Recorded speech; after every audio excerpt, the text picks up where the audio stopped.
तो शुरुआत करते हैं। हमारा टॉपिक है प्रेरण द्वारा आवेशन यानी कि चार्जिंग थ्रू इंडक्शन।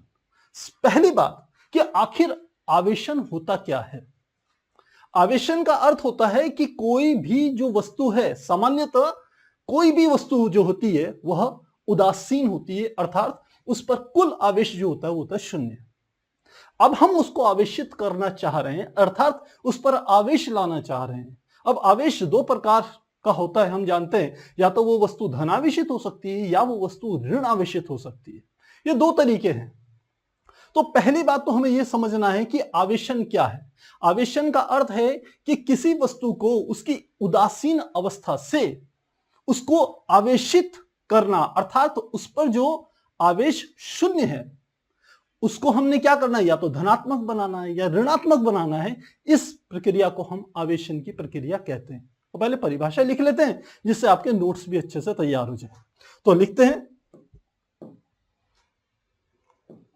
हमारा है आवेशन में लिख रहे हैं कि किसी उदासीन वस्तु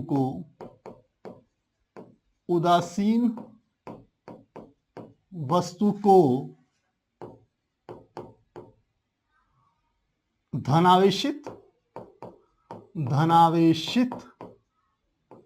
अथवा ऋणावेशित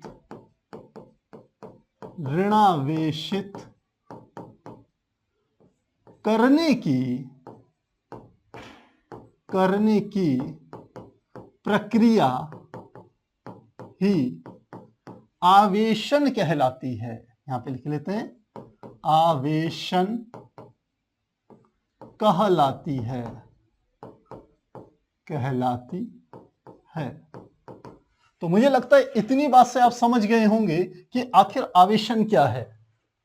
अब बात आती है कि आखिर वस्तुओं को जब मैंने लिखा है कि किसी उदासीन वस्तु को, तो वस्तुएं सामान्यतः उदासीन ही होती है। उदासीन का अर्थ न तो वो धनावेशित होती है न वो ऋणावेशित होती है। अब आखिर ऐसा क्यों? मैंने आपको पिछली क्लास में एक बात समझाई थी कि कोई भी जो वस्तु होती है वह परमाणुओं से मिलकर के बनी होती है। तो उस बात को यहां समझ लेते हैं। हमने कहा कोई भी जो वस्तु है वो किससे मिलकर के बनी है? परमाणुओं से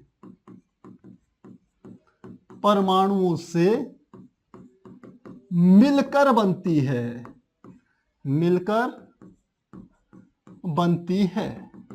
तो कोई भी वस्तु एक से अधिक परमाणुओं से मिलकर के बनती है।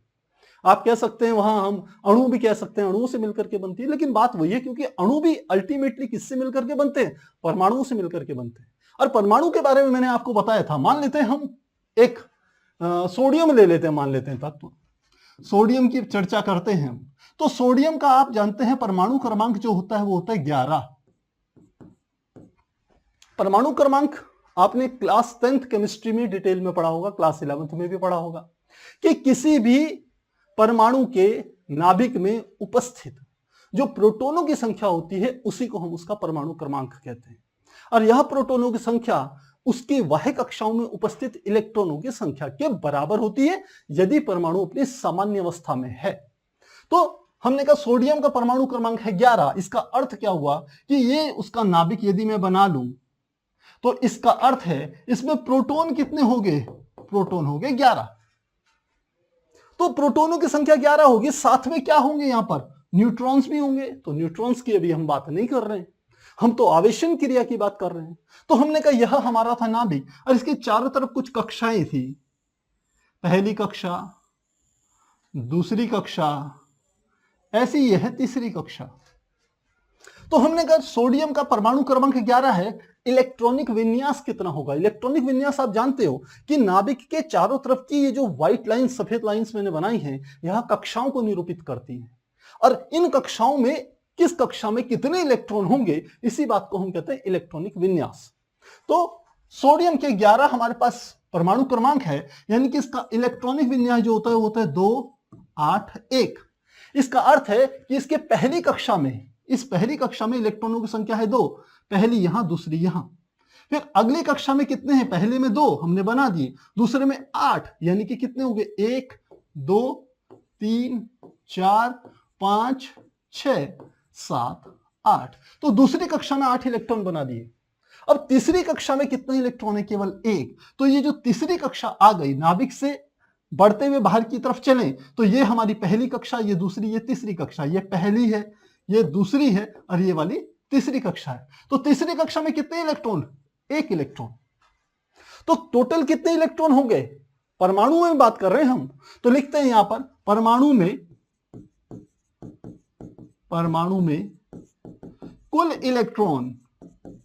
कुल इलेक्ट्रॉन बराबर कितने हैं? 11।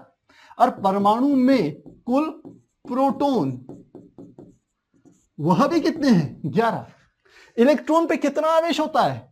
इलेक्ट्रॉन पे मैं लिखूं तो -1.6 गुणा 10 की घात -19 कूलाम आवेश होता है। किस पर? हम कह सकते हैं इलेक्ट्रॉन पर। और प्रोटॉन पे इतना ही धन आवेश होता है, तो ये होता है +1.6 गुणा 10 की घात -19 कूलाम, इतना आवेश होता है। तो जितना धन आवेश है उतना ही ऋण आवेश है। तो हम कह सकते हैं ये बिल्कुल एक संख्या की तरह हो गया। मैं कहूं +11 -11, तो ये हो गया टोटल 0। इसका अर्थ है ये जो परमाणु है, जो सामान्य अवस्था में है, वह कैसा था? यह था उदासीन था यह। इस पर कोई आवेश नहीं था, क्योंकि परिणामी आवेश क्या हो गया? 0 हो गया। ये +11 क्या है? प्रोटॉन्स के चार्ज हैं। ये -11 क्या है? इलेक्ट्रॉन के आवेश है, इलेक्ट्रॉन का चार्ज है। तो कोई भी परमाणु यदि उदासीन है, और क्योंकि वस्तु परमाणुओं से मिलकर के बनी है, इसलिए सारे परमाणु यदि उदासीन होंगे तो वह वस्तु भी उदासीन होगी। तो मेरी ये बात आपको समझ में आ गई होगी। अब इस उदासीन वस्तु को मुझे क्या करना है? आवेशित करना है, इसमें आवेश लाना है किसी तरीके से। अब आवेश लाने के प्यारे बच्चों 2 तरीके हैं।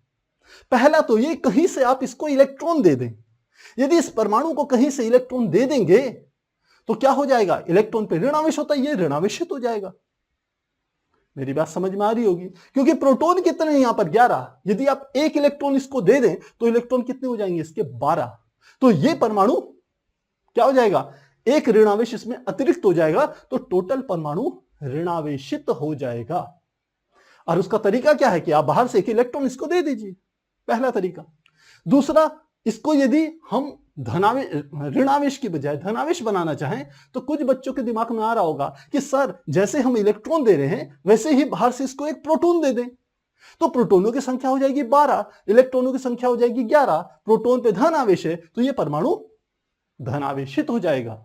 लेकिन ये दूसरी बात तो सही नहीं है प्यारे बच्चों, क्योंकि किसी भी परमाणु में प्रोटॉन जो होते हैं वह कहां होते हैं? नाभिक में स्थित होते हैं, जो कि परमाणु का केंद्रीय भाग है। और इस केंद्रीय भाग से प्रोटॉन को निकालना कोई आसान काम नहीं है, इसलिए प्रोटॉन कभी भी नहीं चलेंगे। तो अब कोई वस्तु ऋणावेशित तो हो सकती है कि यदि हम उसको क्या करते हैं? एक इलेक्ट्रॉन दे दें, लेकिन धनावेशित कैसी होगी? बिल्कुल इसकी विपरीत प्रक्रिया है। यदि किसी परमाणु से एक इलेक्ट्रॉन निकाल दिया जाए तो वह धनावेशित हो जाती है। आपको ध्यान हो, यहीं पर एक चीज आपको एग्जांपल देता हूं। ये हमारे पास सोडियम था। जब सोडियम की क्रिया करते हैं क्लोरीन के साथ तो क्या होता है? NaCl बनता है। अब इसमें होता क्या है? सोडियम का सबसे बाहर का ये एक इलेक्ट्रॉन जो होता है, ये वाला इलेक्ट्रॉन, ये जंप लगा देता है, ये यहां से हट जाता है। तो यह वाला जो सोडियम होता है यह परिवर्तित हो जाता है सोडियम आयन पे, यानी कि इसमें क्या बन जाता है? एक धन आयन बन जाता है, ये धनावेशित हो जाता है। और यह इलेक्ट्रॉन यहां से एक इलेक्ट्रॉन निकल करके किस पे चले जाता है? क्लोरीन पे चले जाता है। इसलिए क्लोरीन पे जो बनता है वह क्या बनता है? क्लोरीन ऋणावेशित हो जाता है, Cl पे माइनस आवेश आ गया। अब ये धनावेशित हो गया, ये ऋणावेशित हो गया। ये धनावेशित क्यों हुआ? क्योंकि इसने, सोडियम ने अपना अंतिम कक्षा का एक इलेक्ट्रॉन त्याग दिया, यहां से हट गया, बाहर निकल गया। और यह इलेक्ट्रॉन इसके बगल वाले क्लोरीन ने क्या कर लिया? ग्रहण कर लिया। इसलिए क्लोरीन क्या हो गया? ऋणावेशित हो गया। अब एक धन आवेश है, एक ऋण आवेश है, हम जानते हैं विपरीत आवेशों में आकर्षण बल लगता है। ये दोनों परमाणु एक दूसरे के समीप आए, इन पे आकर्षण बल लगा, संयुक्त हो गए, इन्होंने NaCl बना दिया। तो देखिए यहां फिजिक्स के साथ साथ आपको कुछ कुछ हल्के फुल्के केमिस्ट्री की चीजें भी समझ में आ रही हुई। ये सब चीजें आपस में गुथी हुई हैं, सारे के सारे सब्जेक्ट। बस वो बात अलग है कि हम सिद्धांतों के आधार पर इसका सेपरेशन कर लेते हैं कि ये फिजिक्स का पोर्शन है और ये केमिस्ट्री का पोर्शन। तो यह प्रक्रिया है।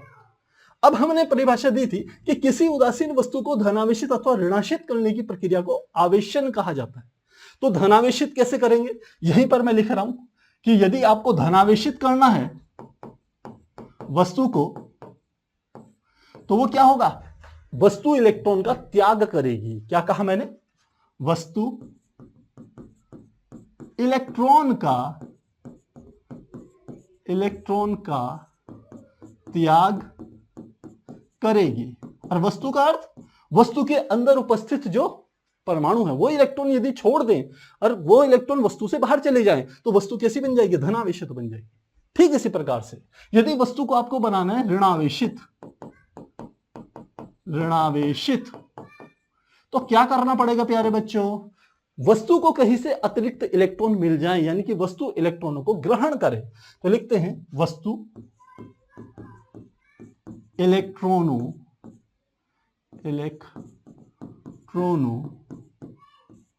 को ग्रहण करे, तो वो क्या बन जाएगी, ऋणावेशित बन जाएगी। तो ये आपको समझ में आ गया कि आखिर आवेशन क्या चीज है। किसी वस्तु को धनावेशित बनाना, उसकी उदासीन अवस्था उसकी परिवर्तित करके उसको धनावेशित कर देना अथवा ऋणावेशित कर देना, इसी को हम आवेशन की क्रिया कहते हैं। तो मुझे लग रहा है पहला टॉपिक आपका क्लियर हो गया होगा। अब हम समझते हैं सेकंड टॉपिक को, आवेशन के प्रकार। आवेशन कितने प्रकार का होता है, तो आवेशन कई प्रकार का हो सकता है, लेकिन यहां हम मोटे तौर पर आवेशन को 3 प्रकार से समझाने की कोशिश कर रहे हैं। तो आवेशन के प्रकार की यदि बात करें तो यहां से ले लेते हैं। पहला प्रकार होता है, किसी वस्तु को आवेशित करने का जो तरीका है वह है घर्षण द्वारा। किसके द्वारा, घर्षण द्वारा। और कुछ स्थानों पर इसको कहा जाता है यांत्रिक ऊर्जा के द्वारा, आप ऐसा भी कह सकते हैं।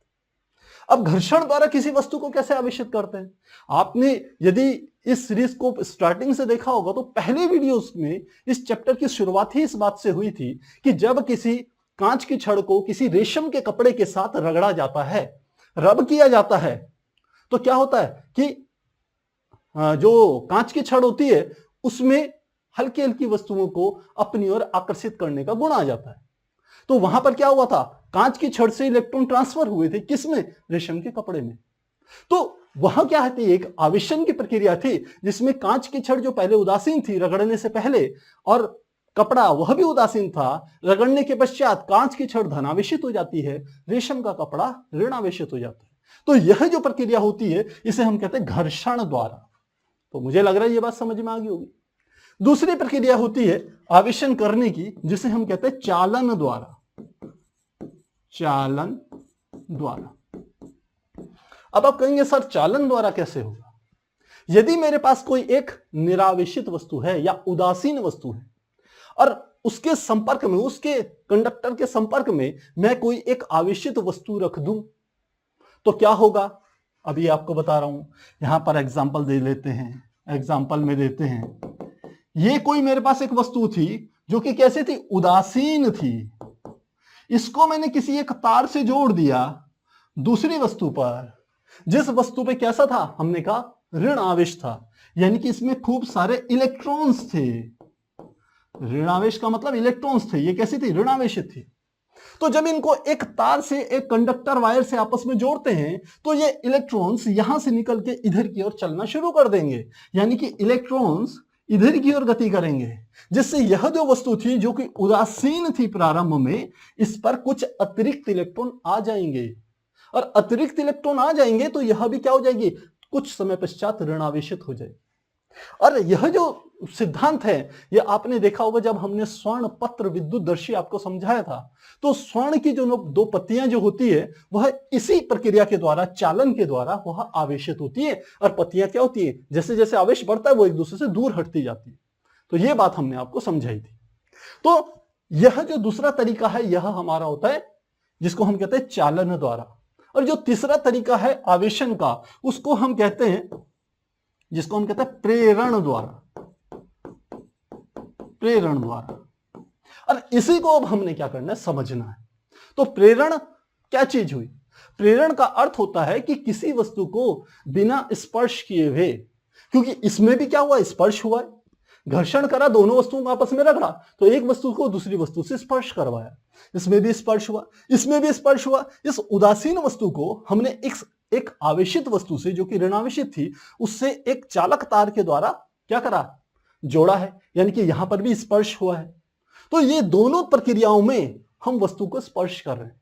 लेकिन प्रेरण एक ऐसा तरीका है जिसमें वस्तु को बिना स्पर्श किए हुए उसे आवेशित किया जा सकता है। अब इसी प्रक्रिया को हमने क्या करना है, समझना है। तो प्यारे बच्चों, यदि यहां तक आपके कोई डाउट हैं तो आप चैट सेक्शन में लिख सकते हैं, और आप चाहें तब तक इसका स्क्रीनशॉट भी ले सकते हैं। तो स्क्रीनशॉट लेना चाहेंगे 1 2 3 4।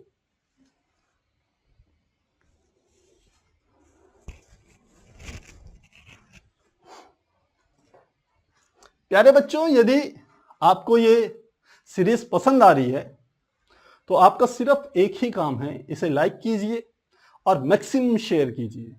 आप अपना काम जितनी अच्छे से करेंगे, मैं भी यहां पर कोशिश करूंगा उतनी ही अधिक एनर्जी लगा करके आपको समझाने की। और अगला हमारा जो टॉपिक है वह हमारा है प्रेरण द्वारा आवेशन, यानी कि चार्जिंग थ्रू इंडक्शन। तो प्रेरण क्या हुआ, मैंने कहा किसी वस्तु को स्पर्श किए बिना उसको आवेशित करने की जो प्रक्रिया होती है उसी को हम प्रेरण कहते हैं। तो पहले लिखते हैं इसकी परिभाषा। तो हमने कहा किसी वस्तु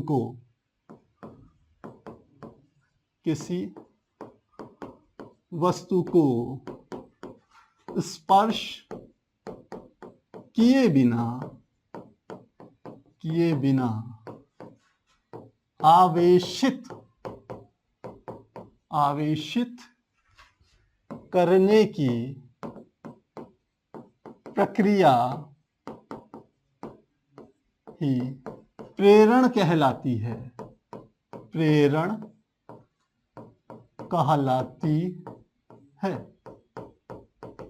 ये बिल्कुल वही है कि आप जैसे आपके घरों में टेलीविजन हैं, आपके घरों में हम कह सकते हैं और भी बहुत सारी चीजें हैं जिनको आप रिमोट से यूज करते हैं।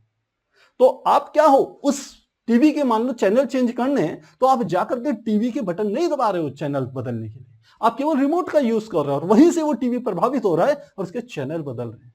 तो ठीक ऐसी ही घटना यदि हम किसी वस्तु को आवेशित करने के संदर्भ में यूज करें तो वही हमारी क्या कहलाती है, प्रेरण की प्रक्रिया कहलाती है, प्रेरण द्वारा आवेशन कहलाता है। अब एनसीईआरटी के थ्रू यदि बात करी जाए तो एनसीईआरटी कहता है कि सबसे पहले हम क्या ले लेते हैं, दो वस्तुएं ले लेते हैं। इस प्रकार से ये पहली थी और इसी के बगल में हमने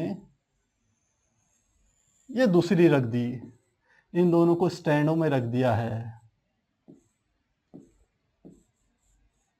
यह दोनों की दोनों वस्तुएं, मान लेते हैं ये वस्तु है ए और ये वाला वस्तु क्या है बी।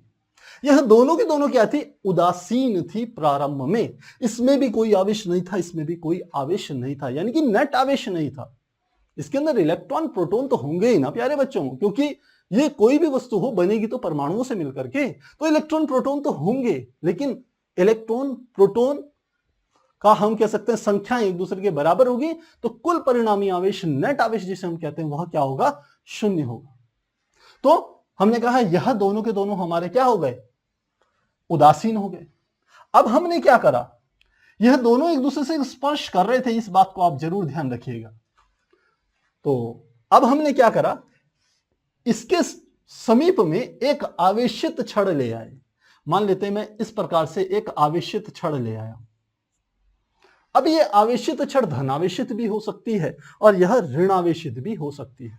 तो मान लेते हैं इस छड़ पर जो आवेश है वो धनावेश है, यह धनावेश है। जब इस धनावेश छड़ को इसके समीप लाएंगे, मेरी बात पे ध्यान दीजिएगा, मैं इस छड़ को इन में से किसी भी जो धातु के गोले हैं उनसे स्पर्श नहीं करवा रहा हूं, केवल क्या कर रहा हूं, इस आवेशित छड़ को इसके समीप लाया। अब समीप लाएंगे तो क्या होगा, समीप लाने से प्यारे बच्चों जो प्रक्रिया होगी वह यह होगी कि आपको हमने बताया था कि समान आवेश के बीच में प्रतिकर्षण बल और विपरीत आवेशों के बीच में आकर्षण बल कार्य करता है। यदि ये धातु के गोले होंगे तो निश्चित रूप से इन पे क्या होंगे, मुक्त इलेक्ट्रॉन्स भी होंगे, और यदि मुक्त इलेक्ट्रॉन्स होंगे तो जिन परमाणुओं से वो इलेक्ट्रॉन निकलेंगे वो धनावेशित हो जाएंगे। तो क्या कहा हमने कहा, जैसे मैं आपको दोबारा से याद दिला दूं, मैंने कहा ये सोडियम था। सोडियम क्या होता है, यदि एक इलेक्ट्रॉन निकाल दे तो सोडियम पर जो आवेश होता है धनावेश बन जाता है। तो सोडियम ने एक इलेक्ट्रॉन को निकाल दिया और वह क्या हो गया, धनावेशित बन गया। तो ऐसा ही कुछ इन धातुओं के अंदर होगा, इनमें कुछ मुक्त इलेक्ट्रॉन होंगे यदि ये धातुएं हैं, तो ये धनावेश हैं, तो सारे ऋणावेश यानी कि इलेक्ट्रॉन इधर की तरफ आ जाएंगे। ये विपरीत आवेशों को अट्रैक्ट करेगा, तो ये धनावेश है, तो यहां पर क्या हो जाएगा, ऋणावेश ऋणावेश ऋणावेश, ये सारे ऋणावेश इसके समीप आ जाएंगे। और जितने भी इन दोनों में धनावेश होंगे वो धनावेश अपोजिट सिरे पे चले जाएंगे, दूसरे सिरे पे चले जाएंगे। क्यों चले जाएंगे, क्योंकि यह वाला धनावेश उन धनावेशों को क्या करेगा, प्रतिकर्षित करेगा। तो प्रतिकर्षित करने के कारण जो धनावेश है वो यहां पर इकट्ठे हो जाएंगे, ये धनावेश यहां पर इकट्ठे हो गए। अब हमने इसके बाद अगला स्टेप क्या करना है, अगले स्टेप में हम क्या करते हैं, इन धनावेशों वाले हिस्से को क्या कर देते, पृथ्वी से संबंधित कर देते हैं। तो हमने क्या करा, ये हमारे पास था पहला गोला, ये इसके संपर्क में रखा हुआ था हमने दूसरा गोला। अब ये छोटे बड़े बन सकते हैं प्यारे बच्चों, और यहां पर हमने कहा क्या थी, एक धनावेशित छड़ थी, जिसके कारण यहां पर सारा का सारा क्या इकट्ठा हो गया था, ऋणावेश इकट्ठा हो गया था, और यहां पर क्या था, ये धनावेश इकट्ठा था। अब अगले स्टेप पे क्या करना है, आपको इस वाले हिस्से को, यहां वाले हिस्से को ऐसे भूसंपर्कित कर देना है। भूसंपर्कित इस निशान का अर्थ है कि यहां से एक कंडक्टर वायर लीजिए और उसे क्या कर दीजिए, सीधे पृथ्वी के अंदर गाड़ दीजिए, पृथ्वी से स्पर्श करा दीजिए।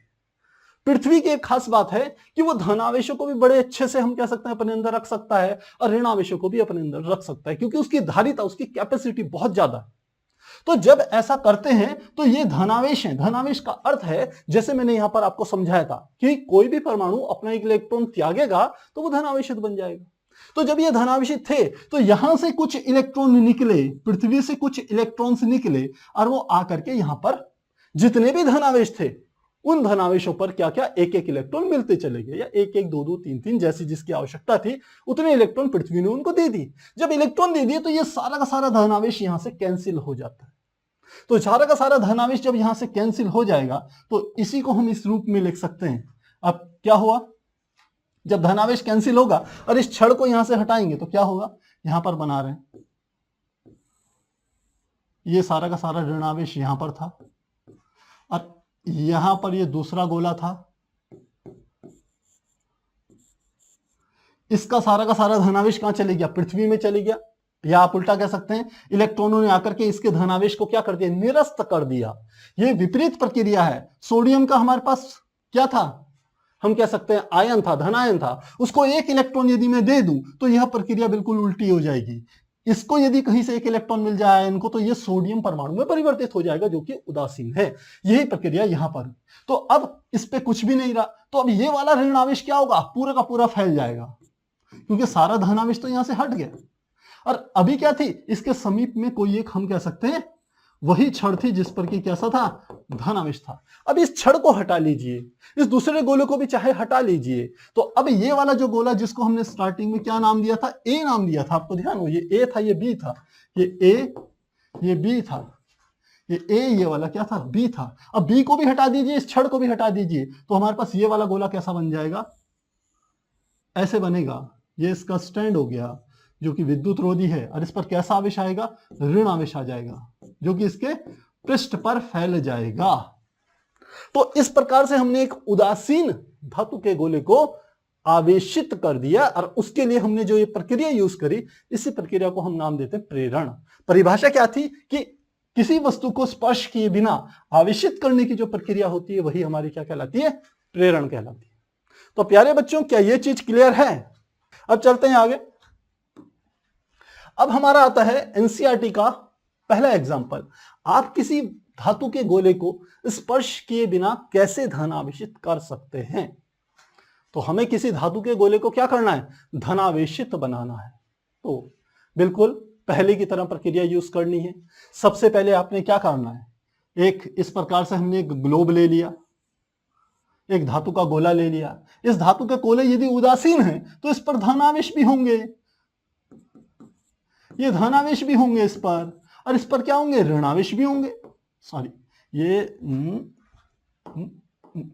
तो इसमें क्या होंगे, ऋणावेश भी होंगे, दोनों के दोनों इसके भीतर होंगे, ऐसे होंगे। जितने धनावेश उतने ऋणावेश, उदासीन था। अब मैंने इसके समीप में नीचे की ओर क्या बना देते हैं, इसके लिए स्टैंड बना दिया हमने। अब इसके समीप पर, क्योंकि मुझे इस छड़ को क्या बनाना है, धनावेशित बनाना है, धनावेशित करना है, इसलिए मैं क्या करता हूं, इसके समीप एक ऋणावेशित छड़ ले आता हूं। अब ऋणावेशित छड़ कौन सी होगी, जिसमें अतिरिक्त इलेक्ट्रॉन होंगे। कहां पर हमने एग्जांपल देखा था, एबोनाइट की छड़। एबोनाइट की छड़ को जब ऊन से रगड़ा जाता है तो एबोनाइट की छड़ पर इलेक्ट्रॉन आ जाते हैं ऊन से, जिससे एबोनाइट की छड़ ऋणावेशित हो जाती है और ऊन धनावेशित हो जाती है। तो हम इसके बगल में एक एबोनाइट की छड़ ले आए और इस छड़ पे कैसा आवेश है, ऋणावेश है, ये ऋणावेश है। अब ये ऋणावेश है, जब इसके समीप में लाएंगे तो तुरंत इसके अंदर कैसी प्रक्रिया उत्पन्न होगी, यह गोला किस प्रकार से हो जाएगा, इस गोले का जितना भी धनावेश होगा वो इस सिरे पर इकट्ठा हो जाएगा, क्योंकि यहां पर क्या लगा दी हमने, एक एबोनाइट की छड़ लगा दी। तो सारा का सारा धनावेश इधर की ओर आ गया, क्योंकि विपरीत आवेश एक दूसरे को आकर्षित करते हैं, तो इस ऋण आवेश के समीप धनावेश आएगा, जितना भी यहां पर धनावेश था। और विपरीत सिरे पर सारा का सारा ऋणावेश चले जाएगा, यानी कि इस सिरे पर क्या हो गया, ऋणावेश हो गया, ये ऋणावेश आ गया। तो यहां पर क्या हो गया, ये धनावेश इकट्ठा हो गया, और इस सिरे पर क्या हो गया, ऋणावेश इकट्ठा हो गया। अब आपको तो इस छड़ को क्या करना है, धनावेशित बनाना है ना। आप ऋणावेश को हटाना चाह रहे हैं, फिर वही प्रक्रिया यूज करेंगे, इस वाले सिरे को पृथ्वी से जोड़ देंगे। इसे कहते हैं भू संपर्कित करना, पृथ्वी से जोड़ देना, अर्थिंग कर देना। अब जोड़ने से क्या होगा, ये जितने भी इलेक्ट्रॉन्स हैं, ये सारे के सारे इलेक्ट्रॉन्स यहां से घूम करके इसके अंदर चले जाएंगे, यानी कि इलेक्ट्रॉन्स जो होंगे वो अंदर की ओर चले जाएंगे, पृथ्वी के अंदर। तो यहां से सारे इलेक्ट्रॉन्स अंदर चले जाएंगे। तो अब ये वाली छड़ कैसी बच जाएगी, ये छड़ ऐसे दिखेगी। और इसके समीप पे हमने कहा क्या है, एक एबोनाइट की छड़ है जो कि ऋणावेशित है। तो सारा का सारा धनावेश यहां पर इकट्ठा था, तो ये सारा का सारा हम कह दें धनावेश यहां पर इकट्ठा है। ये अब एबोनाइट की छड़ को भी हटा दीजिए। एबोनाइट की छड़ को हटाएंगे तो क्या होगा, एबोनाइट की छड़ तो हट गई, नीचे की ओर क्या आ गया, ये स्टैंड हो गया, ये पूरा का पूरा गोला आ गया। जब एबोनाइट की छड़ को हटाएंगे तो ये धनावेश जो इस सिरे पर था वो इस सिरे पर नहीं रहेगा, इस पूरे के पूरे धातु के पृष्ठ पर बिखर जाएगा, फैल जाएगा। तो अब धनावेश पूरा का पूरा इसके पृष्ठ पर फैल गया।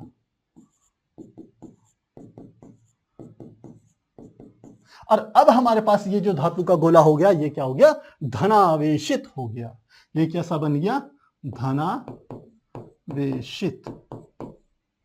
अब ये उदासीन नहीं रहा, यहां पर ये कैसा था, उदासीन था। जितने इसके अंदर धनावेश थे उतने इस पे क्या थे, ऋणावेश थे। तो प्यारे बच्चों, क्या यहां तक आपके कहीं पर कोई डाउट है?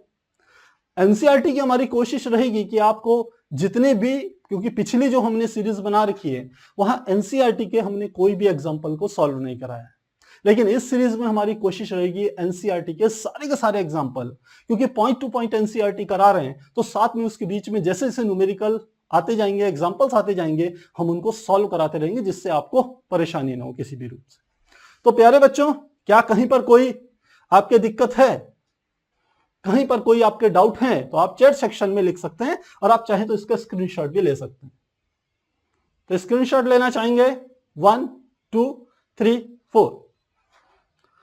तो आपके रिप्लाई आने शुरू हो गए हैं। कंचन कह रही है no doubt sir, Amit Kumar भी कह रहे हैं, राजपूत कह रहे हैं कोई डाउट नहीं है, मनीष कुमार कह रहे हैं कोई डाउट नहीं है, विशाल कह रहे हैं कोई डाउट नहीं है। एक लड़का कह रहा है सर स्टैंड से आवेश पृथ्वी पर क्यों नहीं जा रहा। बिल्कुल सही बात है, अच्छा प्रश्न पूछा है। प्यारे बच्चों, ध्यान रखना, मैक्सिमम जितने भी ये हम धातु के गोले बनाएंगे, उन धातु के गोलों में यह जो हमारे स्टैंड होंगे, इसको थोड़े से दूसरे कलर से यूज करते हैं, ये जो हमारे धातु के गोले, ये पूरे के पूरे स्टैंड होंगे, चाहे ये वाला हो, चाहे यहां पर ये स्टैंड हो, चाहे ये वाला स्टैंड हो, चाहे ये वाला स्टैंड हो, ये सारे के सारे स्टैंड जो हैं ये हैं विद्युत रोधी, विद्युत रोधी। और विद्युत रोधी हमने आपको कल बात समझाई थी। विद्युत रोधी का अर्थ होता है कि वे पदार्थ जो कि अपने भीतर से आवेश को प्रवाहित नहीं होने देते। आपने देखा होगा कि कभी बिजली वाले जब काम करते हैं तो पहले तो क्या होता था, जब मेन लाइंस में काम करते थे तो वो रबड़ के मोटे मोटे ग्लव्स यूज करते थे, उसके द्वारा क्या करते थे, रिपेयरिंग का काम करते थे। इसके अलावा आपने देखा होगा वर्तमान समय में भी जब कोई इलेक्ट्रीशियन आपके घर में आकर के कुछ काम करेगा तो एक तो आपने देखा होगा वो कभी नंगे पांव काम नहीं करेगा, दूसरी बात उसके पास जो पेचकस होगा, जो हम कह सकते हैं प्लास होगा, उसके पीछे के वाले सिरे पे आप देखना रबड़ की मोटी सी या प्लास्टिक की मोटी सी हम कह सकते हैं शीट चढ़ी हुई होगी। तो आगे का हिस्सा तो चालक होता है लेकिन पीछे के हिस्से पे वो रबड़ की या प्लास्टिक की मोटी शीट चढ़ा करके उसको विद्युत रोधी बना देता है। तो जब वो हाथ से उसे पकड़ता भी है पिछले हिस्से को तो जो आवेश होता है, जो करंट होता है, वो उसके शरीर पर प्रवेश नहीं कर पाता। तो ठीक यही बात है कि ये जितने भी स्टैंड हैं ये सारे के सारे विद्युत रोधी हैं, यानी कि आवेश यहां तो है लेकिन यहां से पृथ्वी पर नहीं जाएगा। जब हम इसको जोड़ते हैं, जोड़ने का अर्थ है ये जो हमने ग्रीन कलर से बना रखी ये क्या है, एक चालक तार, चालक तार है, एक कंडक्टर है। जब इसको जोड़ेंगे तो वह चालक तार से इस वाले हिस्से का जो ऋण आवेश होगा वो सारा का सारा यहां आ जाएगा।